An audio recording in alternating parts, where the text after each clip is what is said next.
வார்த்தைக்கு நேராக நம்ம கடந்து சொல்லுவோமா? மத்தேயு 7ஆம் அதிகாரம் 7ஆம் வசனத்தை வாசிக்க கேட்போம். மத்தேயு 7:7 புதிய ஏற்பாட்டில் 10வது பக்கம். மத்தேயு 7ஆம் அதிகாரம் 7ஆம் வசனத்தை வாசிக்க கேட்போம். கேளுங்கள், ஆமே, அப்பொழுது உங்களுக்கு கொடுக்கப்படும். போதும். கேளுங்கள், அப்பொழுது உங்களுக்கு கொடுக்கப்படும்.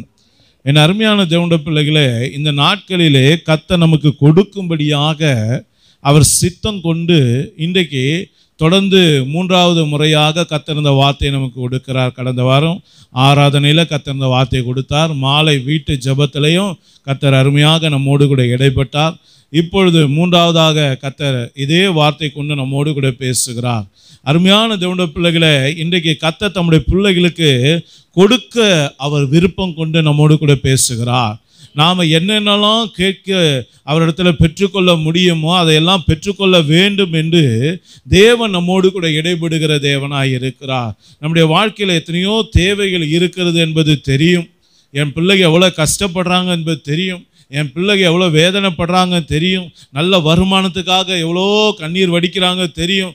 நல்ல வீடுகளுக்காக, நல்ல வாகனங்களுக்காக, நல்ல உடைமைகளுக்காக, நல்ல ஆடைகளுக்காக, எத்தனையோ பேர் நல்ல ஆகாரத்துக்காக கூட ஜெபிக்கிற பிள்ளைகள் உண்டு.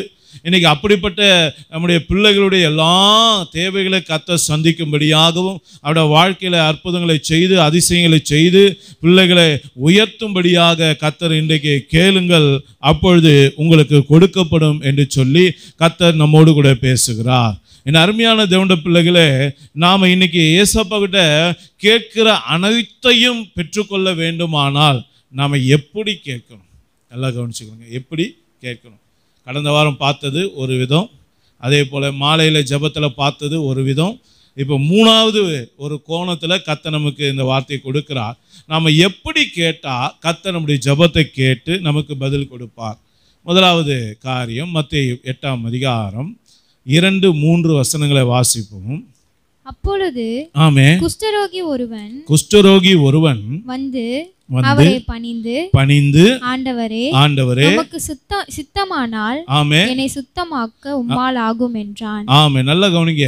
அங்கே அந்த வசனத்தை நீங்க தொடர்ந்து வாசிக்கும் போது, எனக்கு சித்தம் உண்டு, நீ சுத்தமாகு என்று சொல்லி அவனை சுத்தமாக்கி அவனோட வாழ்க்கையிலே அவன் கேட்ட அந்த அற்புத சுகத்தை கர்த்தர் கொடுத்து அவனை சந்தோஷமாக அவனுடைய வீட்டுக்கு அனுப்பி வைத்ததை வேதம் நமக்கு காட்டி கொடுக்கிறது. அப்போ அருமையான தேவனுடைய பிள்ளைகளை, இன்னைக்கு முதலாவதாக இன்னைக்கு நம்ம கேட்கிற காரியங்களை பெற்றுக்கொள்ள வேண்டுமானால் முதலாவது நம்மிடத்தில் காணப்பட வேண்டிய மிக முக்கியமான ஒரு காரியம் பணிந்து ஜெபிக்கிற கேட்கிற ஒரு காரியம் நம்மக்கிட்ட இருக்கணும்.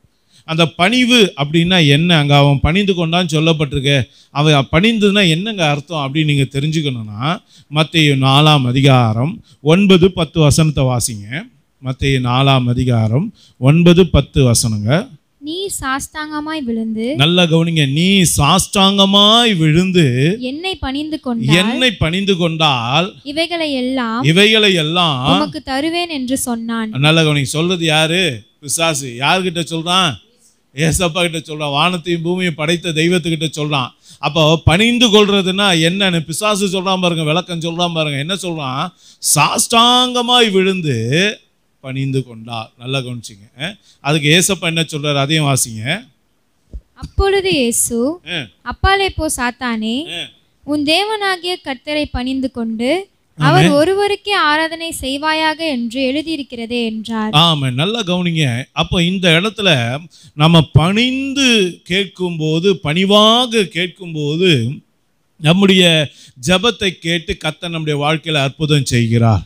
அப்போ அந்த பணிவாய் கேட்கிற காரியம் என்பது எதை குறிக்கிறது என்றால், அருமையான தேவனுடைய பிள்ளைகளே, சாஷ்டாங்கமாய் விழுந்து தேவனை பணிந்து கொள்வது. இன்னும் சொல்ல போனோன்னா சாஷ்டாங்கமாக விழுறதுன்னா நம்ம இந்த இடத்துல பார்க்கும்போது அப்படியே குப்புறப்படுத்து அவன் கேட்குற மாதிரி இருக்கு இல்லையா? அதுக்கு ஆங்கிலத்தில் நீங்கள் வாசிக்கும்போது ஆங்கிலத்தில் அழகாக சொல்லப்பட்டிருக்கும், முழங்கால் படியிட்டு தேவனை ஆராதிப்பது. பணிந்து கொள்வதுன்னா என்ன அப்படின்னா, முழங்கால் படியிட்டு தேவனை ஆராதிப்பது. அப்போ அருமையான தேவனுடைய பிள்ளைகளை, இன்னைக்கு அநேக நேரங்களில் நம்முடைய ஜெபம் கேட்கப்படாததுக்கு காரணம் என்ன?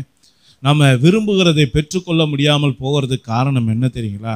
அநேக நேரங்களில் நம்ம முழங்கால் படிக்கிறதே கிடையாது. நல்ல கவனிங்க, முழங்கால் படிக்கிறதே கிடையாது. முழங்கால் படியிட்டு, அதுதான் வசனம் சொல்லுது, பணிந்து ஜெபிக்கிறது. நல்லா கவனிங்க, பணிவாக ஜெபிக்கிறது. நல்லா புரிந்து கொள்ளுங்க.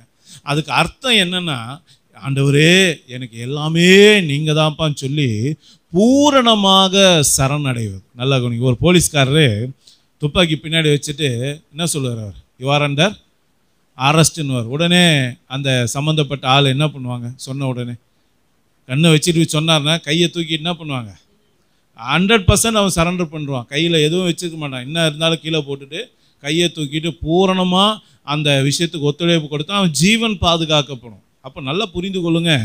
அப்போ முழங்கால் படியிட்டு கரங்களை உயர்த்தி ஏசப்பாவை ஆராதிப்பது என்பது எதை குறிக்கிறது என்றால், என் ஏசப்பா என்னால் எதுவுமே செய்ய முடியாது, ஏசப்பா எனக்கு எல்லாமே நீங்கள் தான், நான் உங்களை முழுமையாக நம்பி வரேன். அதுக்கு அர்த்தமே என்னென்னா 100% வேற எந்த சிந்தைக்கு இடம் கொடுக்காம அறகுறையா அல்ல. நல்லா கவனிங்க, முழு மனதோடு தேவனை நோக்கி பார்க்கிற அந்த அனுபவத்துக்கு பேரு தான் தேவனை பணிந்து கொள்ளுகிற ஒரு அனுபவம். அப்ப இன்றைக்கு தேவனுடைய சமூகத்தில் ஜெபிக்க வர நாம, அவரை ஆராதிக்க வர நாம, நம்முடைய உள்ளத்துல முழு இருதயத்தோடு தான் அவரை நோக்கி நாம ஜெபிக்கிறோமா? யோசித்து பாருங்க. இன்னைக்கு ஏன் அநேக நேரங்கள் நம்முடைய வாழ்க்கையில அற்புதம் நடக்கிறது இல்லை? ஒரு கடன் பிரச்சனைக்காக நம்ம ஜெபிக்கிறோம்னு வச்சுங்களேன், நம்ம இங்கே ஜெபித்துக்கிட்டே இருப்போம். அதே சமயத்தில் இன்னொரு இடத்துல ஒரு அப்ளிகேஷன் போட்டு வைப்போம். என்னன்னு, சிஸ்டர் கொஞ்சம் எமர்ஜென்சியாக தேவைப்படுது. அப்போ இதுக்கு பேர் முழு மனதோடு நம்ம ஜெபிக்கிறது கிடையாது. அப்போ முழு மனதோடு ஜெபிக்கிறதுனா யார்கிட்ட எந்த அப்ளிகேஷனும் போடாமல் கர்த்தருடைய சமூகத்தை மாத்திரம் நோக்கி பார்க்கறது தான் என்னது, முழுமையான ஒரு அர்ப்பணிப்பான ஒரு ஜெபம். அதே போல தான் உன் வாழ்க்கையில் எல்லாமே ஒரு வியாதி வருதா, கர்த்தரை முழுமையாய் 100%.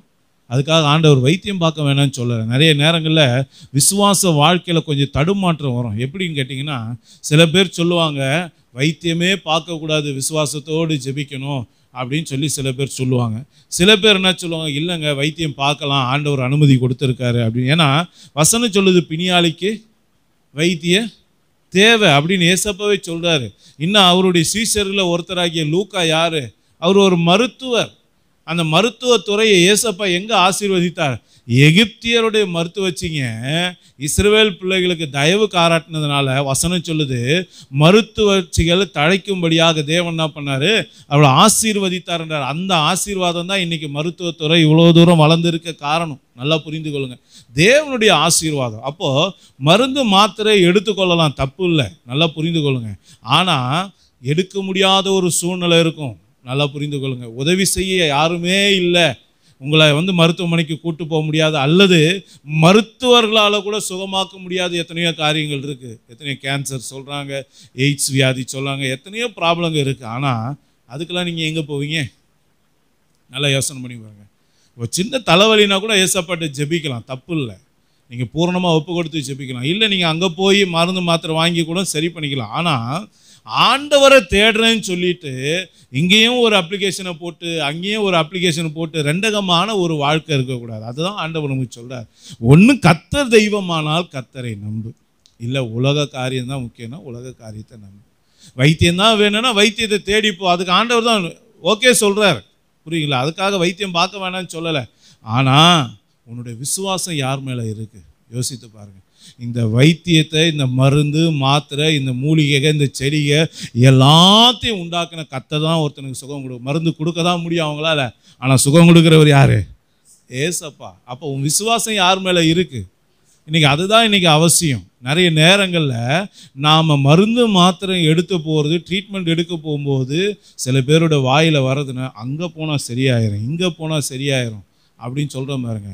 அவங்களாம் ட்ரீட்மெண்ட்டு தான் கொடுப்பாங்க, சரிங்களா? அவங்களுக்கு தெரிஞ்ச அறிவை பயன்படுத்துவாங்க. ஆனால் சுகம் கொடுக்குறவர் யார் தான்? ஏசப்பா. அப்போ இந்த வியாதியிலேருந்து, இந்த போராட்டத்திலேருந்து உங்களுக்கு விடுதலை கொடுக்குற ஒரு ஏசப்பா. அப்போ ஏசப்பா ஒரு விடுதலையை கொடுக்காம உங்களால் எதையும் பெற்றுக்கொள்ள, என்னதான் நீங்கள் ட்ரீட்மெண்ட் பார்த்தாலும் உங்களால் சுகத்தை பெற முடியும். அப்போ நல்லா ஒரு காரியத்தை புரிந்து கொள்ளுங்க, உங்களை பூரணமாக ஏசப்பாவுடைய கரத்தில் ஒப்பு கொடுக்கணும், முழுமையாக கீழ்ப்படியணும். அந்த முழுமையான கீழ்ப்படிதல் இல்லாமல் அவரை ஆராதிக்காமல் உங்களால் என்னால் எந்த ஒரு அற்புதத்தையும் பெற்றுக்கொள்ள முடியாது. அப்போ இன்றைக்கு நாம் ஜெபிக்கும் போது உண்மையிலேயே அது எதுவாக இருக்கட்டும், பண தேவையாக இருக்கட்டும், ஒரு அற்புதமான சுகத்தை நம்ம பெற்றுக்கொள்கிறதா இருக்கட்டும், ஒரு வேலைக்காக ஜெபிக்கிறீங்க, ஒரு வீடுக்காக ஜெபிக்கிறீங்க, ஒரு வாகனத்துக்காக ஜெபிக்கிறீங்க, ஒரு உடைமைக்காக ஜெபிக்கிறீங்க, அல்லது வேற ஏதாவது காரியத்துக்காக ஜெபிக்கிறீங்கன்னா அதை முழு மனதோடு ஆண்டவருடைய கரத்தில் ஒப்பு கொடுத்து, ஏசப்பா எனக்கு இந்த காரியத்தை நீங்கள் தான் வாய்க்க பண்ணணும்னு சொல்லி ஊக்கமாக நம்ம அந்த காரியத்துக்காக உறுதியாக நம்ம ஜெபிக்கணும். அப்போ இந்த காரியம் நம்ம ஜெபிக்கும் போது மாத்திரம்தான், முழு மனதோடு நம்ம ஜெபிக்கும் போது மாத்திரம்தான் நம்முடைய ஜெபத்தை கர்த்தர் கேட்டு நம்முடைய வாழ்க்கையில் நம்ம கேட்கிற காரியங்களை அவர் அனுக்கிரகம் பண்ணுகிறார். அல்லேலூயா. இதை தான் வேதம் சொல்லுகிறது. தானியேல் இப்படிப்பட்ட ஒரு ஜெபத்தை தான் ஏறெடுத்தான். நல்லா கவனிச்சு பாருங்க. அவன் முழுவதும் ஏசப்போட கரத்தில் அவரை அறகுறையாக தேடலை, முழுமையாக தேடினதுனால தான் நீங்கள் வேதத்தை வாசிக்கும் போது பார்த்தீங்கன்னா, தானியேல் சிங்க கெபியில போனாலும் கூட அந்த சிங்கங்கள் அவனை சேதப்படுத்தாதபடிக்கு கர்த்தர் அவனை காத்து கொண்டார். நல்லா புரிந்து கொள்ளுங்க. நீங்க எப்படிப்பட்ட இக்கட்டான சூழ்நிலையில போக மாட்டான் மனுஷன் அப்படின்னு சொல்லல ஆண்டவர். சூழ்நிலை வரும், சிங்ககபியை போல ஒரு சூழ்நிலை வரும், எரிகிற அக்கினி சூளை போன்ற ஒரு சூழ்நிலை வரும், யோர்தான் புரண்டு போடுகிற ஒரு சூழ்நிலை போல நம்ம வாழ்க்கையில சில காரியங்கள் வரும். ஆனா கர்த்தரும் கூட இருப்பார். நீ முழுமனதோடு தேடும் போது அது உன்னை சேதப்படுத்தாது என்று கர்த்தர் சொல்லுகிறார். அப்ப இன்றைக்கு நம்முடைய வாழ்க்கையில அருமையான தேவனுடைய பிள்ளைகளை முழு இருதயத்தோடு தேவனை நோக்கி பார்க்கிற பிள்ளைகள் அவருடைய ஜெபங்கள் கேட்கப்படுகிறது. இதை தான் கர்த்தர் நமக்கு சொல்லி கொடுக்கிறார். இன்னைக்கு எலியாவின் ஜெபத்தை பாருங்க. முழுமனதோடு அர்ப்பணித்து ஜெபித்தான். அந்த கர்மேல் பர்வதத்துல போய் அவன் முழங்கால் படிட்டு, நல்லா கவனிங்க, முழங்கால் படின்றது எதுக்கு அடையாளம்? நான் முழுவதுமா என்னை ஒப்பு கொடுக்கிறேன் ஆண்டவரே அப்படின்னு சொல்லுது. தானியேலும் அதை தான் பண்ணான். முழங்கால் படிட்டு 80 வயசு. நீங்கள் நல்லா கவனிங்க. சிங்க கபியில தானியேலை போடும்போது நீங்கள் என்ன நினைக்கிறீங்க? அவருக்கு வயசு எவ்வளோ? 80 வயசு. அந்த 80 வயசுலையும் அவர் தினமும் 3 வேளையும் தன்னுடைய ஜன்னல், வீட்டுடைய ஜன்னல் கதவை திறந்து எருசலேமுக்கு நேராக முழங்கால் படியிட்டு கைகளை உயர்த்தி தேவனை நோக்கி அவர் ஜெபிக்கிற ஒரு மனுஷன். 80 வயசு மனுஷனால முழங்கால் படியிட்டு ஜெபிக்க முடியுது. ஆனால் இன்னைக்கு நம்மளால முடியுதா? யோசித்து பாருங்க. சரி, அவர் தான் பண்ணார். இங்கே எலியாவை யோசித்து பாருங்க. எலியா வசனம் சொல்லுது, கர்மேல் பர்வதத்தில் அவர் என்ன பண்ணார்? முழங்கால் படியிட்டு தேவனை நோக்கி அவர் ஜெபித்தார். ஜெபிக்கும் போது வசனம் சொல்லுகிறது, கையளவு மேகம் அந்த இடத்துல இருந்து புறப்பட்டு வந்து. அவன் எதுக்காக ஜெபம் பண்ணா? மழை வேணும். 3 வருஷமா அவன் தான் மேகத்தை பூட்டிட்டு போனான்.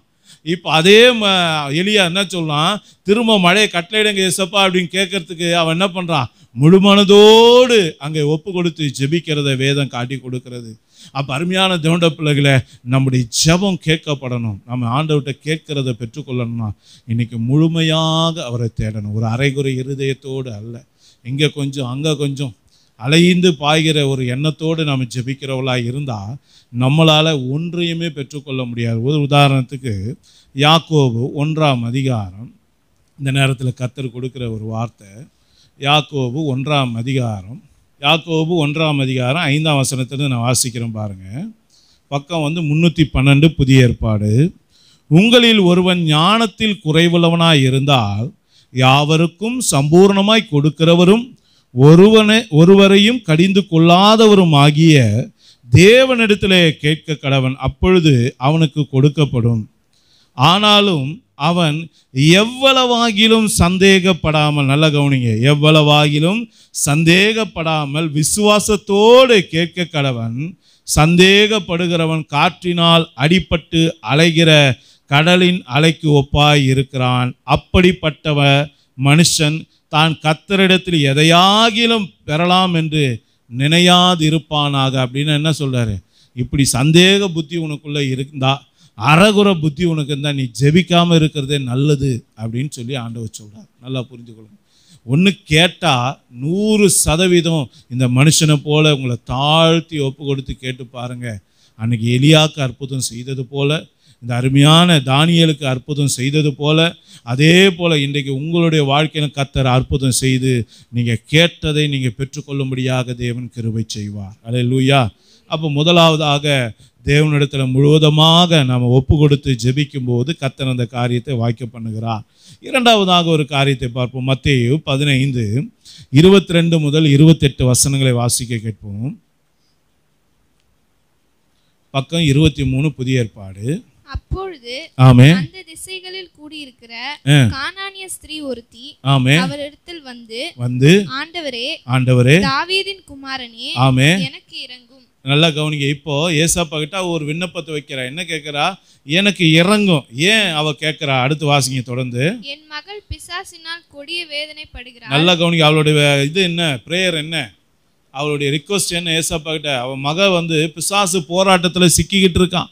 அந்த பிசாசு போராட்டத்தில் இருக்கிற மகளுக்கு ஒரு விடுதலை வேணும்னு சொல்லி ஒரு தாய் வந்து தேவனுடைய சமூகத்தில் நிற்கிறதை வேதம் காட்டுது. அதுக்கு அவர் என்ன பண்றாரு? நல்லா கவனிங்க. அவளுக்கு பிரதியுத்தரமாக அவர் ஒரு வார்த்தையும் ஒண்ணுமே சொல்லல. நல்லா கவனிச்சுங்க. பிரேயர் பண்றா, பதிலே கிடையாது. அதுக்கப்புறம் அப்பொழுது அவருடைய சீஷர்கள் வந்து இவள் நம்மை பின்தொடர்ந்து கூப்பிடுகிறாளே, இவளை அனுப்பிவிடும் என்று அவரை வேண்டி. நல்லா கவனிங்க. இப்போ முதல்ல ஏசப்பா கிட்ட ரிக்வெஸ்ட் வச்சா, ஒன்றும் நடக்கல, பதிலே வரல. ரெண்டாவது என்ன பண்றா? ஊழியக்காரர்கிட்ட போய் அவ என்ன பண்றா? சொல்றா, எனக்காக கொஞ்சம் செய்யுங்க அப்படின்னு சொல்லி. அப்போ ஊழியக்காரங்க ஏசப்பாட்ட பேசுறாங்க. இது என்னது? ஊழியக்காரங்க விசுவாசிக்காக ஜெபிக்கிற ஜெபம். இப்ப இந்த ஜெபத்துக்கு ஏசப்பா என்ன பதில் சொல்றாரு பாருங்க. அதற்கு அவர் காணாமற் போன ஆடுகளாகிய இஸ்ரவேல் வீட்டாரிடத்திற்கு அனுப்பப்பட்டேனே அன்றி மற்றபடி அல்லவென்றார். ஆமா, நல்ல கவனிங்க. இவங்களுடைய ஜெபத்துக்கு அவர் பதில் கொடுக்கல. சரிங்களா? அடுத்து என்ன வாசிங்க. அவள் வந்து ஆண்டவரே எனக்கு உதவி செய்யும் என்று அவரை பணிந்து கொண்டாள். அவர் அவளை நோக்கி பிள்ளைகளின் அப்பத்தை எடுத்து நாய்க்குட்டிகளுக்கு போடுகிறது நல்லதல்ல என்றார். அதற்கு அவள் மெய்தான் ஆண்டவரே, ஆகிலும் நாய்க்குட்டிகள் தங்கள் எஜமான்களின் மேஜையில் இருந்து விழும் துணிக்கைகளை தின்னுமே என்றாள். இயேசு அவளுக்கு பிரதியுத்தரமாக, ஸ்திரீயே உன் விசுவாசம் பெரிது, விரும்புகிறபடி உனக்கு ஆக கடவது என்றார். நல்லா கவனிச்சு. அவ ஜெபம் இப்ப கேட்கப்பட்டுச்சு. கவனிச்சீங்களா? முதல்ல ஜெபம் கேட்கப்படல. ஊழியக்காரன் ரெக்கமெண்டேஷன் பண்ணி ஜெபம் பண்றான், அந்த ஜெபமும் கேட்கப்படல. அதனால அவ ஜெபத்தை விட்டு போனாளா? ஏசப்பா கிட்ட நேரடியா கேட்டா அந்த ஜெபத்துக்கு பதில் வரலன்னு சோர்ந்து போகல. ஓகே. ரெண்டாவது ஊழியக்காரங்களும் சேர்ந்து ஜெபம் பண்றாங்க, அந்த ஊழியக்காரனுடைய ஜெபமும் கேட்கப்படல, அப்பவும் அவ விடல. மூணாவதா என்ன பண்றா? திரும்பவும் அவரை தொடர்ந்து விடாம போய் என்ன பண்றா? ஜெபிக்கிறா. அப்ப நல்லா கவனிங்க. இந்த ஜெபம் எப்போ கேட்கப்பட்டது அப்படின்னு பார்த்தீங்கன்னா, அவளுடைய உறுதியான தொடர்ச்சியான ஜெபமா இது இருந்தது. அல்லேலூயா. எவ்வளவுதான் அந்த இடத்துல சூழ்நிலை மாறாக இருந்தாலும் கூட என் அருமையான தேவனுடைய பிள்ளைகள் அவருடைய ஜெபத்தை விடல பாருங்க. எனக்கு என் மக சுகமாகணும், அதற்காக நான் அவரை விட மாட்டேன் அப்படின்னு சொல்லி அவரை தொடர்ந்து போய் தொந்தரவு பண்ணி அவளுக்கு தேவையான அந்த ஜெபத்துக்கு பதில் அவ பெற்றுக்கொண்டான். அப்ப அருமையான தேவனுடைய பிள்ளைகளை, ஒரு விடாமுயற்சியான ஒரு ஜெபம் நம்ம கிட்ட இருக்கான். இன்னைக்கு ஜெபிக்கிறோம், பதில் வரல. அடுத்த நாள் சில பேர் ஜெபம் பண்ணுவாங்க, அதுக்கும் பதில் வரல. இப்போ நல்லா ஒரு 10 பேர் ஜெபிக்கிறீங்கன்னு வச்சுங்களேன். 10 பேர் ஒரு காரியத்துக்காக ஜெபிக்க சொல்லி ஒரு விண்ணப்பத்தை கொடுத்தா, அதில் ஒரு சில பேர் முதல் நாள் ஜெபத்தோடு நிப்பாட்டிடுவாங்க, சில பேர் 2வது நாள் வரைக்கும் போவாங்க, சில பேர் 3வது நாள் வரைக்கும் போவாங்க. நல்லா கவனிங்க. ஆனால் உங்களுக்கும் எனக்கும் ஒரு வைராக்கியம் இருக்கணும். என்னன்னா, என் ஜெபத்துக்கு பதில் உண்டாகிற வரைக்கும், நான் பெற்றுக்கொள்ளாத வரைக்கும் அந்த ஜெபத்தை ஏறெடுப்பதை நான் விடமாட்டேன் அப்படின்ற ஒரு வைராக்கிய குணம் நமக்குள்ள இருக்கணும். இன்னைக்கு அநேக நேரங்களில் ஜெபிக்கிறோம், நடக்கலைன்ன உடனே நம்ம விட்டுடுறோம், அந்த காரியத்தை செய்யறதில்லை, அதுக்காக விண்ணப்பமே பண்றதில்லை. ஆனால் நிறைய நேரங்கள் ஆண்டவர் விட்டு பார்க்குறாரு. இவனோட விசுவாசம் எப்படி, இவன் எப்படி ஜெபிக்கிறான், சோர்ந்து போகாம ஜெபிக்கிறானா, பதில் வரலன்றதுக்காக இவன் பின்னடைந்து போறானா அப்படின்னு சொல்லி வேண்டுமென்றே சில நேரங்களில் கர்த்தரும் கூட என்ன பண்றாரு, நம்முடைய விஷயத்துல அவர் என்ன பண்றாரு, சில நேரங்களில் எடுப்புல ஜெபத்தை ஏசப்பா கேட்கறது கிடையாது. நிறைய நேரங்களில் நீங்கள் நினைப்பீங்க, ஐயோ நம்மளை காட்டி நம்ம ஊழியக்காரர் தான் பயங்கர ஃபயரு, நல்ல உபவாசம் இருந்து ஜெபிக்கிறவர், அவர் எப்போதும் ஆண்டவரோடு சஞ்சரிக்கிறவர், அதனால சரி நம்ம ஜெபத்தை தான் கேட்கல, நம்ம ஊழியக்கார ஜெபத்தை கேட்கலாம். சில நேரங்களில் ஊழியக்காரோட ஜெபத்தை கூட என்ன பண்ணுவார், கேட்க மாட்டார். ஏன்னு சொல்லுங்க, அவருக்கு நீ நேரடியாக வரணும். நீ என்ன நடுவில் ஒரு ஆள், யோசனை பண்ணி பாருங்க. சில நேரத்தை அதை கூட ஆண்டவர் அங்கீகரிக்கிறது இல்லை. நிறைய நேரங்களை நீங்கள் நினைச்சிடாதீங்க எல்லாருடைய ஜெபத்தை கர்த்தர் இல்லை, உங்களை தனிப்பட்ட முறையில் வரவழைக்கிறதுக்காக அவர் இன்னொரு வாசனையை அடைக்கக்கூடியவர் தான். நல்லா புரிஞ்சு கொள்ளுங்க. இந்த ரெக்கமெண்டேஷன்லாம் அங்கே செல்லுபடி ஆகாது. அவர் தீர்மானம் பண்ணிட்டார்னா அந்த தீர்மானத்துக்கு நம்ம என்ன பண்ணி தான் ஆகணும்? செவி கொடுத்து தான் ஆகணும். அப்போ அருமையான தேவனுடைய பிள்ளைகளே, இன்றைக்கு நம்முடைய ஜெப வாழ்க்கை எப்படி இருக்கு? ஒரு வைராக்கியம் பாராட்டுறோமா? நீர் என்னை ஆசீர்வதித்தால ஒழிய உம்மை நான் விடமாட்டேன் ஆண்டவரே என்று சொல்லி யாக்கோபை போல ஒரு போராடுகிற நம்முடைய ஜெபம் இருக்கா?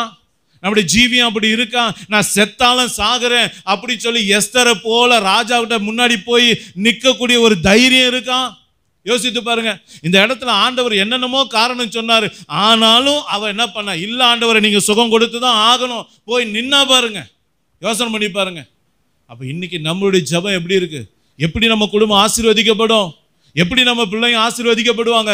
நம்முடைய பிள்ளைகள வாழ்க்கையில காணப்படுகிற போராட்டம் எப்படி நீங்கும்? நம்ம குடும்பத்துல காணப்படுகிற போராட்டம், வறுமை, தரித்திரம் எப்படி நீங்கும்? ஒரு சாதாரண ஒரு 10 நிமிஷம் ஜெபத்துல அது நடந்துரும்னா எல்லாருமே 10 நிமிஷம் ஜெபம் பண்ணிட்டு போலாமே. ஏன் ஆண்டவர் சோதனைக்கு உட்படாதபடி நீங்க விழித்திருந்து ஜெபிக்கணும், விழித்திருந்து ஜெபிக்கிற ஜெபத்தை பத்தி சொல்லியிருக்காரு. சோர்ந்து போகாமல் ஜெபிக்கணும்னு ஒரு விதவை தாயோட ஜெபத்தை குறித்து சொல்லியிருக்காரு. ஏன் தானியேல் என்ன பண்ணார்? 21 நாள், நல்லா கவனிங்க, 21 நாள் உபவாசம் இருந்து ஒரு காரியத்துக்காக ஜெபிக்கிறார். நல்லா கவனிச்சுக்கணுங்க. அவர் ஜெபிக்க தொடங்கும் போதே அதுக்கு பதில் வந்துருச்சு, ஆனா அவர் கைக்கு வரல. நல்லா கவனிச்சுங்க.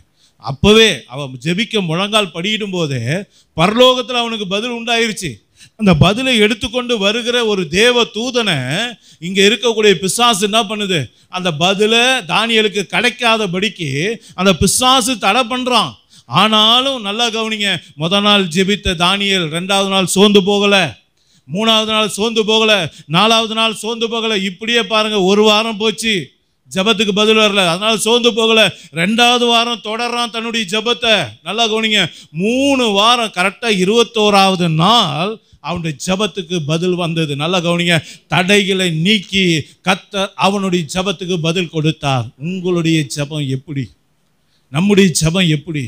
இன்னைக்கு அநேக நேரங்களில் அநேக ஜபங்களுக்கு பதில் வரலன்னா அப்ப சில நேரங்களில் நம்முடைய ஜபத்தை தடை பண்ணுகிற ஒருத்தன் இருக்கிறான். நல்லா புரிந்து கொள்ளுங்க. அந்த தடைகளை தாண்டி நீங்களும் நானும் பதிலை பெற்றுக்கொள்ளணும்னா என் அன்பு தேவ பிள்ளைகளை, நம்ம கிட்ட தானியேலை போல வைராக்கியமாக உறுதியாக ஜபத்துக்கு பதில் வராத வரைக்கும் நான் அந்த இடத்தை விட்டு எந்திரிக்க மாட்டேன், என் ஜபத்தை நான் நிறுத்த மாட்டேன் அப்படின்ற ஒரு வைராக்கியம் இருக்கணும். நீங்க நம்ம கிட்ட அந்த ஜபம் வேணும். இன்னைக்கு அதனால தான் ஆண்டவர் கற்றுக் கொடுக்கிறார். ஏன் இன்னைக்கு அநேக நேரங்களில் நம்ம கேட்கிறத பெற்றுக்கொள்ள முடியலன்னா சில காரியத்துக்கு நல்லா புரிந்து கொள்ளுங்க, நீங்க கேட்கிறது சிலது அற்புதமான காரியமா இருக்கலாம், மேலான காரியமா இருக்கலாம், அதுக்கு கர்த்தருடைய வல்லமை பயங்கரமா வெளிப்பட வேண்டிய ஒரு காரியமா இருக்கலாம். அதுக்கு உங்களுடைய சாதாரண ஜெபம் போதாது, ஊக்கமான ஜெபம் வேணும், வைராக்கியமான ஒரு ஜெபம் வேணும், சோர்ந்து போகாம ஜெபிக்கிற ஒரு ஜெபம் வேணும். வேதத்தில் நீங்க லூக்கா புஸ்தகத்தில் வாசிங்கன்னா ஒரு விதவை தாயை குறித்து வசனம் சொல்லுகிறது. அவ சோர்ந்து போகாம தினந்தோறும் போய் ஒரு ராஜா கிட்ட எனக்கு நீதி செய்யுங்க, எனக்கு நீதி செய்யுங்க, எனக்கு நீதி செய்யுங்கன்னு சொல்லி அவனை ஓயாம தொந்தரவு பண்ணான்னு வசனம் சொல்லுது. அந்த தொந்தரவு பண்ணும்போது அவனை குறித்து வசனம் என்ன சொல்லுது? அவன் அநீதியான ராஜா, கெட்ட ராஜா. அந்த கெட்ட ராஜாவுக்கே ஒரு எண்ணம் தோணுச்சா, என்னன்னு, இவன் என்னடா டெய்லி நம்மளை டார்ச்சர் பண்ணுறா, இன்னொரு வாட்டி இவன் நம்மக்கிட்ட வராத அடிக்கு நாம் என்ன பண்ணோம், இவன் விஷயத்தில் சரியாக செஞ்சு விட்டுருணும்டா, எப்பா இனிமேல் இவன் தொந்தரவே நமக்கு வேண்டாம் அப்படின்னு சொல்கிறான், அவன் மனசில் நினைக்கிறான். அப்போ நல்லா கவனிங்க, ஏசப்பா என்ன சொல்கிறாரு? அந்த அநீதியான ராஜாவே அந்த விதவைக்கு நல்ல ஒரு தீர்ப்பு செய்யணும்னு நினைக்கும் போது என்னை நோக்கி இரவும் பகலும் ஜெபிக்கிற என்னுடைய பிள்ளைகளோட விஷயத்தில் நான் சீக்கிரமாய் நன்மை செய்வேன், நியாயம் செய்வேன் என்று சொல்லி கர்த்தர் சொல்லுகிறான். அப்போ அருமையான தேவனுடைய பிள்ளைகளே, இதெல்லாம் எதற்காக? உங்களோட ஜெபத்தை அவ கொஞ்சம் ஸ்ட்ராங் பண்ண விரும்புகிறார். உங்களோட ஜெப ஜீவியத்தை அவர் இன்னும் கொஞ்சம் வைராக்கியமாக்க விரும்புகிறார். இன்றைக்கி நம்ம அதுக்கு இடம் கொடுக்கணும். நல்லா கவனிங்க, வைரத்தை பட்டை தீட்ட தான் அதனுடைய குவாலிட்டி இன்க்ரீஸ் ஆகும். அல்லேலூயா. தங்கத்தில் கூட பாருங்கள், 916ன்னா அது கொடுக்குற ரேட்டு வேறு, அதே 22 கேரட்டு அப்படின்னு ரகத்தை பிரித்து சொல்கிறாங்க. நீங்கள் நல்லா கவனித்து பாருங்கள். அந்த ரகம் எது குறித்ததுன்னா உன்னுடைய குவாலிட்டி, உன்னுடைய வல்லமை, உன்னுடைய அபிஷேகம். நல்லா கவனித்து கொள்ளுங்க.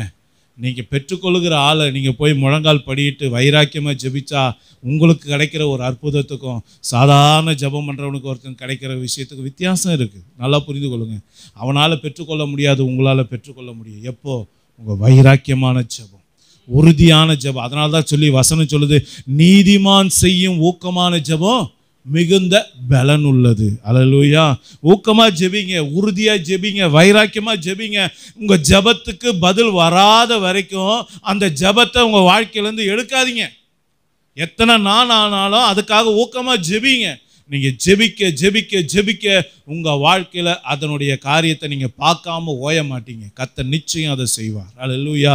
அப்போ இரண்டாவதாக அருமையான தேவனுடைய பிள்ளைகளே, உறுதியான தொடர்ச்சியான ஒரு வைராக்கியமான ஜெபம் இன்னைக்கு கேட்க அந்த காரியத்தை அவங்க பெற்றுக்கொள்கிறார்கள் என்று வசனம் சொல்லுகிறது. மூன்றாவதாக கடைசியாக மத்தேயு 20ஆம் அதிகாரம் 29 முதல் 34 வரை வாசிங்க. மத்தேயு 20ஆம் அதிகாரம் 29லிருந்து 34 வரை.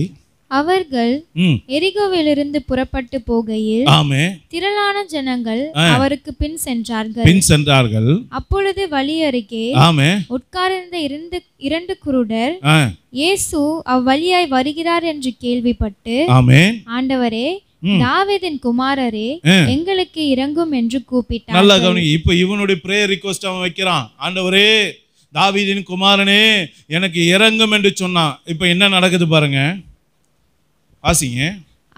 அவர்கள் பேசாதிருக்கும்படி ஜனங்கள் அவர்களை அதட்டினார்கள். நல்லா கவனிச்சீங்களா? அவர்கள் பேசாதிருக்கும்படி ஜனங்கள் அவனை அதட்டினார்கள். இப்ப இவன் என்ன பண்ணா பாருங்க. அவர்களோ, ஆண்டவரே, தாவீதின் குமாரரே, எங்களுக்கு இரங்கும் என்று அதிகமாய் கூப்பிட்டார்கள். ஆமா, நல்லா பாருங்க. தடை வருது, நீ பேசாதடான்றாங்க, அதட்டுறாங்க. ஆனாலும் அவன் என்ன பண்ணா, பின்னும் அதிக சத்தமாய், உரத்த சத்தமாய், தாவீதின் குமாரனே, எனக்கு இரங்கும் என்று சொன்னா. அப்புறம் வசனம் என்ன சொல்லுங்க, இயேசு நின்று, பாத்தீங்களா? ஏசப்பா என்ன பண்ணாரு? நின்னுட்டார் அவன் சத்தத்தை கேட்டு. அப்புறம் அவர்களை தம்மிடத்தில் அழைத்து, நான் உங்களுக்கு என்ன செய்ய வேண்டும் என்று இருக்கிறீர்கள் என்றார். அதற்கு அவர்கள், ஆண்டவரே, எங்கள் கண்களை திறக்க வேண்டும் என்றார்கள்.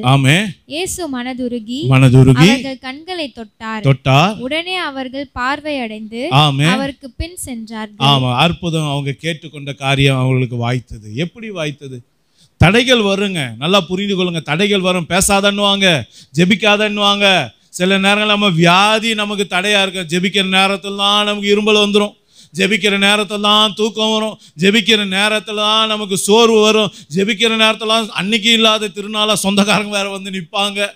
அன்னைக்கு தானே தான் வந்து என்ன ஆகும் நமக்குள்ள, அப்படியே அப்போதான் கண்ணை கட்டும், அப்படியே எல்லா விஷயமும். நல்லா கவனிச்சு பாருங்க. அற்புதத்தை பெற வேண்டிய நேரத்தை சத்துரு என்ன பண்றான்? தடைகளை கொண்டு வரான். நல்ல தேவனுடைய வார்த்தைகள் வெளிப்படும் போது அதை கேட்க முடியாதபடிக்கு சத்துரு தடைகளை கொண்டு வருவான், சோர்வுகளை கொண்டு வருவான், தூக்கத்தை கொண்டு வருவான், பலவீனத்தை கொண்டு வருவான், வியாதியை கொண்டு வருவான். ஆனால் இது எது வந்தாலும் ஒரு ஆவிக்குரியவன் என்ன பண்ணணும்? அதையெல்லாம் தாண்டி தாவீதின் குமாரனை எனக்கு இறங்கும் என்று சொல்லி வைராக்கியமாக தடைகளை உடைத்தெறிந்து அவன் தேவனுக்கு முன்பாக நிற்கும் போது கர்த்தர் அவனுடைய ஜெபத்தை கேட்டு அவனுடைய வாழ்க்கையில அற்புதம் செய்கிறார். இன்னைக்கு தடைகள் வரும்போது நீங்க எப்படி இருக்கீங்க?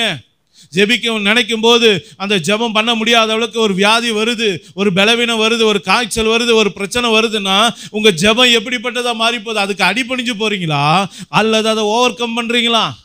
யோசித்து பாருங்க. இன்னைக்கு அதை மேற்கொள்ளணும். ஜெபத்தில் அதை மேற்கொள்ளணும். தலைவலி வந்தாலும் என் ஜெபத்தை நான் விட மாட்டேன்னு சொல்லி பாருங்க, தலைவலி இருக்கிற இடம் தெரியாம போயிடும். அல்லேலூயா. உங்க ஜெபம் தடைகளை நீக்கி போடும். தடைகளை நீக்கி போடுற ஜெபத்தையே ஏறெடுக்கலன்னா தடைகள் எப்படி நீக்கப்படும்? யோசனை பண்ணி பாருங்க. அப்போ பிசாசுக்கு ஒரு விஷயம் தெரிஞ்சு போயிடும். ஓஹோ, ஐயாவுக்கு வந்து ஜெபிக்கும் போது இந்த விஷயத்தை பண்ணா உடனே இவர் ஜெபத்தை விட்டுருவார். பைபிள் வாசிக்கும் போது இந்த விஷயத்த பண்ணா இவர் என்ன பண்ணுவார்? பைபிள் வாசிக்கத்தை விட்டுருவார். இவர் வந்து ரொம்ப சென்சிட்டிவான ஆள், உணர்ச்சிக்கு ரொம்ப இடம் கொடுப்பாரு. அப்படியே அம்மாவை பார்த்தோன்னே உருகிடுவார். அம்மாவுக்கு திடீர்னு டப்பால ஒரு மயக்கத்தை கொடுத்துருவாரு. சர்ச்சுக்கு போகும்போது அவ்வளோதான். சர்ச்சுக்கு போக முடியுமா? அம்மா திடீர்னு மயக்கடிச்சு கீழே விடுறாங்க, பையன் சர்ச்சுக்கு கிளம்பிக்கிட்டு இருக்கான். நல்லா யோசனை பண்ணி பாருங்க. தாய்ப்பாசம் இப்போ சபையா தாய்ப்பாசம்? யோசித்து பாருங்க. ஆசையா வளர்த்த பிள்ளை இருக்கும், அந்த பிள்ளைக்கு ஏதாவது ஒன்று என்ன பண்ணுவீங்க? உங்கள் ஜெப நேரத்தில் என்ன பண்ணுவீங்க? அப்போ தடைகளை உடைக்கணும், தடைகளை உடைக்கணும். நல்லா கவனிங்க. ஜெபிக்கும் போது ஒரு தடை வருது, வேதம் வாசிக்கும் போது ஒரு தடை வருது, கர்த்தருடைய காரியத்தில் ஈடுபடும் போது ஒரு தடை வருதுன்னா அந்த தடையை கொடுக்குற ஒரு ஏசப்பா கிடையாது. நல்லா புரிஞ்சுக்கணும். பிசாசு கொண்டு வரான். அந்த பிசாசு கொண்டு வரக்கூடிய எல்லா சத்துருடைய போராட்டங்களை நம்ம என்ன பண்ணணும்? மேற்கொள்ளணும். வசனம் சொல்லுது, தானியேலுக்கு வசனம் சொல்லுது, பத்திரத்துக்கு கையெழுத்து வச்சுட்டாங்க. என்ன பத்திரம்? 30 நாள் அளவும் ராஜாவை தவிர வேற யார்கிட்டையும் பிரேயரை கொண்டு போகக்கூடாது அப்படின்னு சொல்லி பத்திரம் வச்சாங்க. பத்திரத்துக்கு கையெழுத்து போட்ட விஷயம் எல்லா சட்டம்லாம் தெரிஞ்சும் கூட அவர் தினந்தோறும் எப்பவும் ஜெபிக்கிற மாதிரியே என்ன பண்ணாரு? முழங்கால் படியிட்டு தேவனை நோக்கி ஜெபம் பண்ணாரு. வந்தாங்க, பிடிச்சிட்டு போனாங்க. பயந்தாரா? சொல்லுங்க. பத்திரத்துக்கு கையெழுத்து போட்டது தெரிஞ்சே பண்ணாம பாருங்க. அதுதான் தடைகளை எதிர்த்து போகிற ஒரு வழக்கம். நல்லா கவனிங்க. என்ன சட்டம் போட்டாலும் என்ன என் தேவனை விட்டு பிரிக்க முடியாது, என்னுடைய ஜபத்தை பிரிக்க முடியாது, என் விசுவாசத்தை பிரிக்க முடியாது, என் கீழ்ப்படிதலை பிரிக்க முடியாது, என்னுடைய ஆவிக்குரிய ஓட்டத்தை யாராலும் தடுக்க முடியாது என்று சொல்லி யார் ஒருவர் தடைகளை மீறி தாண்டி ஜெபிக்க உங்களை ஒப்பு கொடுக்குறீங்களோ இவங்களுடைய ஜபம் தான் கேட்கப்படுகிறது. அல்லேலூயா. 21 நாள் ஜபம் கேட்கப்பட்டும் அந்த ஜபத்துக்கு பதில் வரலன்னும் போது 22வது நாளும் ஜெபிக்க துணிஞ்சவன் தான் தானியேல்.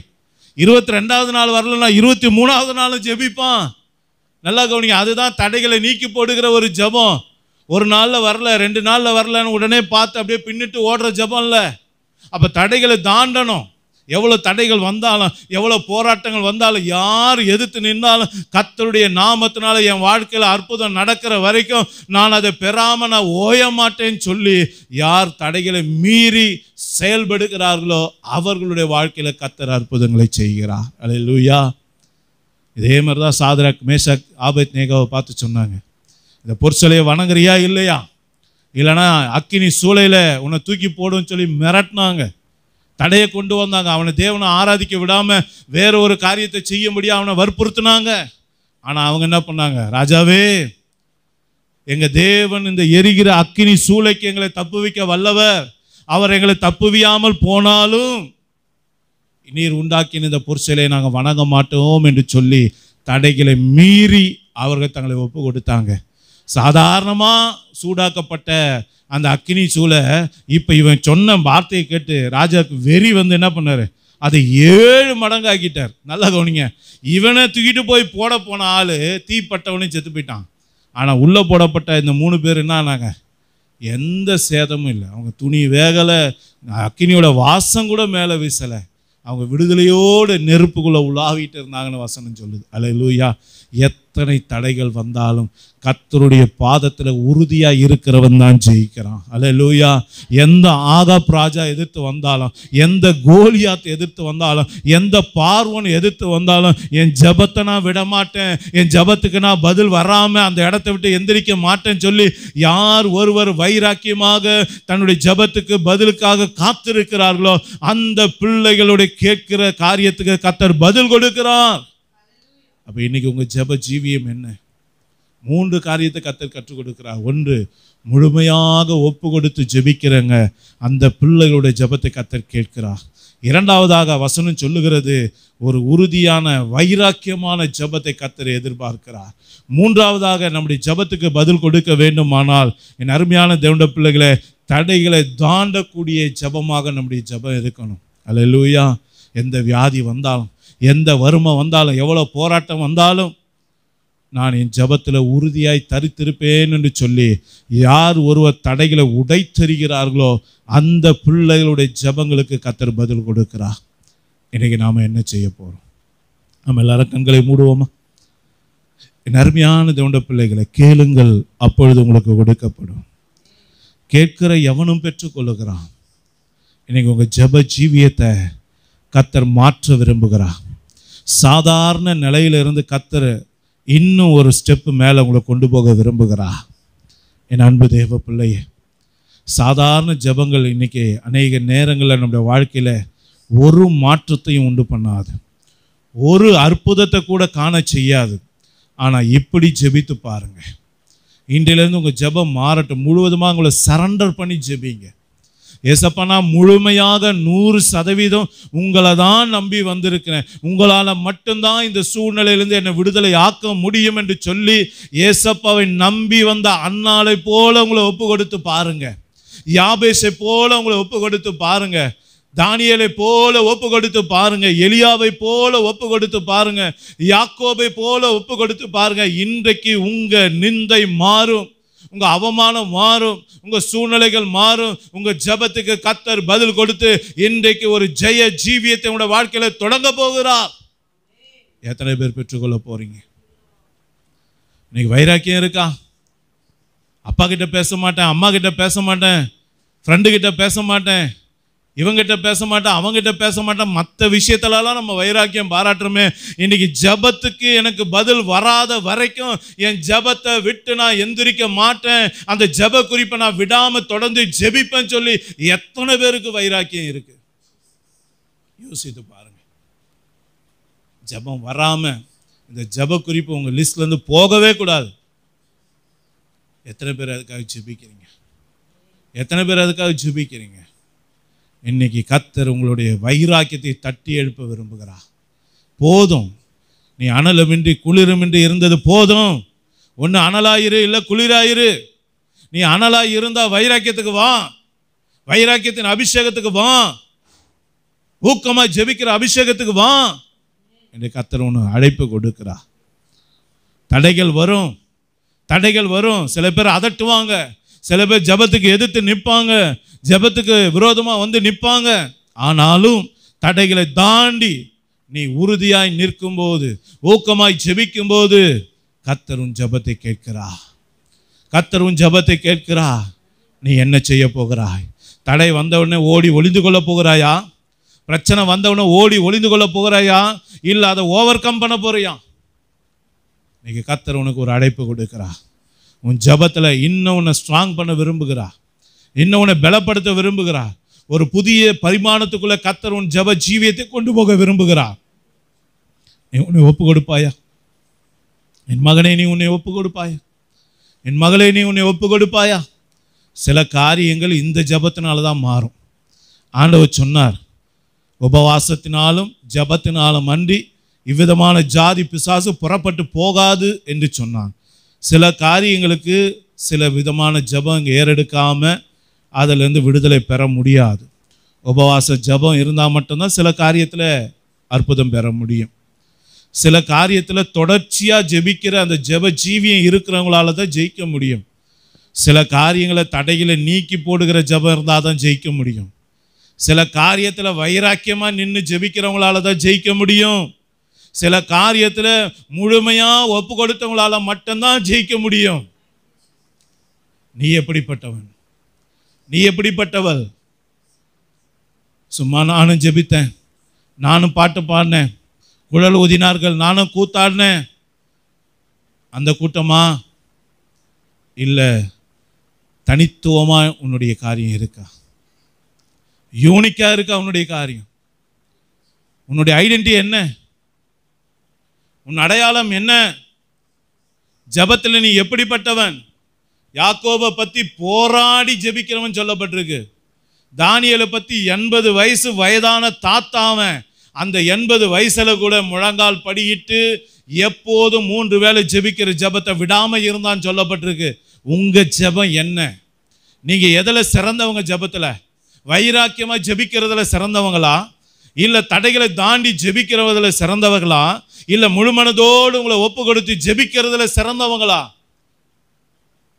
உன்னுடைய அடையாளம் என்ன? நீ எந்த ஜெபத்தை செய்கிறவன்? என் அன்பு தேவ பிள்ளைகளே, என் அன்பு தேவ பிள்ளைகளே, சாதாரண வாழ்க்கை இல்லை, சாதாரண வாழ்க்கை இல்லை, கூட்டத்தோடு சத்தம் போடுற வாழ்க்கை இல்லை, எல்லாரோடு ஒத்து போகிற வாழ்க்கை அல்ல. நீ தனியா தெரியணும்னு கர்த்தர் விரும்புகிறார். நீ தனியா தெரியணும் கர்த்தர் விரும்புகிறான். காட்டுல எத்தனை மரம் இருந்தாலும் கிச்சிலி மரம் தனியா தான் தெரியும். பூக்கள் எத்தனை இருந்தாலும் லீலி புஷ்பம் தனியா தான் தெரியும். நீ யார்? உன் அடையாளம் என்ன? உன் ஜெப ஜீவியம் எப்படிப்பட்டது? ஒப்பு கொடுப்போமா? நீங்கள் ஆண்டவர்கிட்ட கேளுங்க. முழு மனதோடு ஜெபிக்க எனக்கு உதவி செய்யுங்கப்பா. வைராக்கியமாக ஜெபிக்க கிருபை செய்யுங்கப்பா. தடைகளை உடைத்தெறிந்து ஜெபிக்க கிருபை செய்யுங்கப்பா. என் ஜெபத்துக்கு பதில் காணாத வரைக்கும், என் ஜெபத்தை நான் விட்டு எழுந்திருக்காத படிக்கு, என் ஜெப குறிப்பை என்னை விட்டு நீக்காத படிக்கு ஊக்கமாய் உறுதியாய் ஜெபிக்கிற ஜெப ஆவியால் என்னை நிரப்புங்கப்பா என்று சொல்லுங்க. இன்னைக்கு கர்த்தர் உங்களை நிரப்பி வழி நடத்த அவர் உண்மையுள்ளவராக இருக்கிறார். ஏனென்றால் வேதம் சொல்லுகிற ஜெபத்தை கேட்கிறவரே இதோ மாம்சமான யாவரும் இடத்தில் வருவார்கள். ஜெபத்தை கேட்கிறவரே அவர்தான். சில நேரங்களில் நீ ஜெபித்த ஜெபத்துக்கு ஏன் பதில் கொடுக்காம இருக்காரு? நீ ஜெபிக்க வேண்டிய விதத்தில் ஜெபிக்காம இருக்க. இப்படிப்பட்ட ஜெபந்தான் சில விஷயங்களை மாற்றும். இப்படிப்பட்ட ஜெபந்தான் உன்னுடைய வாழ்க்கையில் அற்புதங்களை கொண்டு வரும். நீ எப்படிப்பட்ட ஜெபத்தை ஏறெடுக்க போகிறாய்? ஒப்பு கொடுப்போமா? என் அன்பு தேவ பிள்ளையே, என் அன்பு தேவ பிள்ளையே, யுத்தம் பண்ணுகிறவன் சட்ட திட்டத்தின்படி யுத்தம் பண்ணாவிட்டால் அவன் முடிசூட்டப்படான் என்று வேதம் சொல்லுகிறது. தண்டிலே சேவகம் பண்ணுகிறவன் தன்னை சேவகம் எழுதி கொண்டவனுக்கு ஏற்ற விதமாய் நடக்க வேண்டும். கர்த்தர் உன் ஜெபத்தை கேட்கணும்னா, பதில் கொடுக்கணும்னா, இன்னைக்கு முழுவதுமாக இவனை அர்ப்பணித்து ஜெபிக்கிற அறகுறையான ஜெபம் இல்லை, அர்ப்பணித்து ஜெபிக்கிற ஜெபத்தை எதிர்பார்க்கிறார் கர்த்தர். இது வரைக்கும் ஒருவேளை நம்முடைய ஜெபத்துக்கு பதில் வராததுக்கு நம்ம அறகுறை புத்தியாக கூட இருக்கலாம், அறகுறை அர்ப்பணிப்பாக கூட இருக்கலாம். அதனால் இன்றைக்கி கர்த்தர் நம்முடைய வாழ்க்கையில் எந்த காரியத்தையும் செய்யாமல் அவர் தடுத்து நிறுத்தி இருக்கலாம். இன்றைக்கி கர்த்தர் அறகுறை இருதயத்திலேருந்து முழு மனதோடு அர்ப்பணித்து ஜெபிக்கிற ஒரு காரியத்தை நம்ம இடத்துல எதிர்பார்க்கிறார். இன்றைக்கு ஒப்பு கொடுத்து பாருங்கள், கர்த்தர் உங்களோட வாழ்க்கையில் அற்புதங்களை செய்வா, அதிசயங்களை செய்வா. உங்கள் கண்கள் அற்புதங்களை காணும். என் ஜெபத்தையும் கர்த்தர் கேட்டான், என்னுடைய காரியங்களை கர்த்தர் வாய்க்க பண்ணினார் என்று சொல்லி உங்களுடைய பேரும் கர்த்தருடைய சமூகத்தில் எழுதப்படும்படியாக ஒரு பெரிய கிருபையை கர்த்தர் உங்களுக்கு பாராட்டுவா. ஒப்பு கொடுப்போமா? ஒப்பு கொடுப்போமா? உங்களை ஏசப்பட்டு ஒப்பு கொடுங்க. கேளுங்க, கண்ணீர் விட்டு கேளுங்க. என்னை அப்படிப்பட்ட அபிஷேகத்தால் நிரப்புங்கப்பான்னு சொல்லுங்க. நிரப்புங்கப்பா, என்னை நிரப்புங்க ராஜா, என்னை நிரப்புங்க தகப்பனே. அப்பா, தானியேலை போல நானும் மாறணுமே, யாக்கோபை போல நான் மாறணுமே, எலியாவை போல மாறணுமே. கர்த்தாவே, என் ஜெபத்தை மாற்றுங்க, என் ஜெப ஜீவியத்தை மாற்றுங்க, என்னுடைய எண்ணங்களை மாற்றுங்க, சிந்தைகளை மாற்றுங்க. தடுமாற்ற ஜெபத்தில் காணப்படுகிற தடுமாற்றங்களை எடுத்து போடுங்க. மதில் மேல் பூனையை போல இந்த பக்கம் தாவறதா அந்த பக்கம் தாவறதா என்ற தடுமாற்றத்தை எடுத்து போடுங்க. உறுதியாய் ஜெபிக்க, உத்தமமாய் ஜெபிக்க, வைராக்கியமாய் ஜெபிக்க எனக்கு உதவி செய்யுங்கப்பா என்று சொல்லி கேட்போம். ஆமீன் ஏசப்பா. இந்த ஆசீர்வதிக்கப்பட்ட இந்த மன மகிழ்ச்சியான இந்த வேலைக்காக நன்றி தகப்பனே. இந்த வேலையில கூட உங்களுடைய பிள்ளைகள் உங்களுடைய அன்பின் கரத்தில் உங்களுடைய வார்த்தையை கேட்டு தங்களை தாழ்த்தி வெறுமையாக்கி, அப்பா, மேலான இந்த ஜெபத்தை நீ கற்றுக் கொடுத்த இப்படிப்பட்ட விதமான ஜெபத்தை அப்பா வேண்டி கேட்டுக்கொண்டிருக்கிற பிள்ளைகளுக்கு அப்படிப்பட்ட ஜெப ஆவியினாலே எங்கள் பிள்ளைகளை நிரப்பும்படியாய் ஜெபிக்கிற ஐயா. முழுமனதோடு ஜெபிக்க கிருபை செய்வீராக, வைராக்கியமாய் ஜெபிக்க கிருபை செய்வீராக, தடைகளை தாண்டி ஜெபிக்க கிருபை செய்வீராக. எங்கள் பிள்ளைகள் கேட்கிற எல்லாவற்றையும் கர்த்தர் பரத்திலிருந்து கட்டளையிட்டு உடைய நாமத்தை மகிமைப்படுத்தும்படியாய் ஜெபிக்கிறேன். சாட்சியாக நிறுத்துங்க, உன் நாமத்தை மகிமைப்படுத்துங்க இயேசுவின் நாமத்தினாலே. ஆமென், ஆமென். நம்ம எல்லாரும் சேர்ந்து சொல்லுவோமா? என் ஆத்துமாவே கர்த்தரை ஸ்தோத்ரி, என் முழுவலுமே அவருடைய பரிசுத்த நாமத்தை ஸ்தோத்ரி. என் ஆத்துமாவே கர்த்தரை ஸ்தோத்ரி, கர்த்தர் செய்த சகல உபகாரங்களை மறவாதே. ஆமென், ஆமென். கண்மலையை பிளந்தவரை துதிப்போம், நீரூற்றை தந்தவரை துதிப்போம். கண்மலையை பிளந்தவரை துதிப்போம், நீரூற்றை தந்தவரை துதிப்போம். பஞ்சம் பட்டினியே வந்தாலும் வறட்சிகள் என்றாலும் பாடல் பாடி முன்னேறிடுவோம். பஞ்சம் பட்டினியே வந்தாலும் வறட்சிகள் என்றாலும் பாடல் பாடி முன்னேறிடுவோம். நம்பிக்கையும் நீதானே, நங்கு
நம்ம எல்லாரும் சேர்ந்து சொல்லுவோம், நம்முடைய கர்த்தராகிய இயேசு கிறிஸ்துவுக்கே ஆமென். நம்முடைய கர்த்தராகிய இயேசு கிறிஸ்துவுக்கு எப்பொழுது மகிமை உண்டாகட்டும். நம்முடைய கர்த்தராகிய இயேசு கிறிஸ்து நம்மை ஆசீர்வதித்து வழி நடத்துவாராக. ஆமென் ஆமென். ஹல்லேலூயா ஹல்லேலூயா ஹல்லேலூயா. எல்லாருக்கும் ஸ்தோத்திரம். Praise the Lord. ஒரு வாழ்த்துங்க. கர்த்தர் உங்களை ஆசீர்வதிப்பாராக. ஆமென்.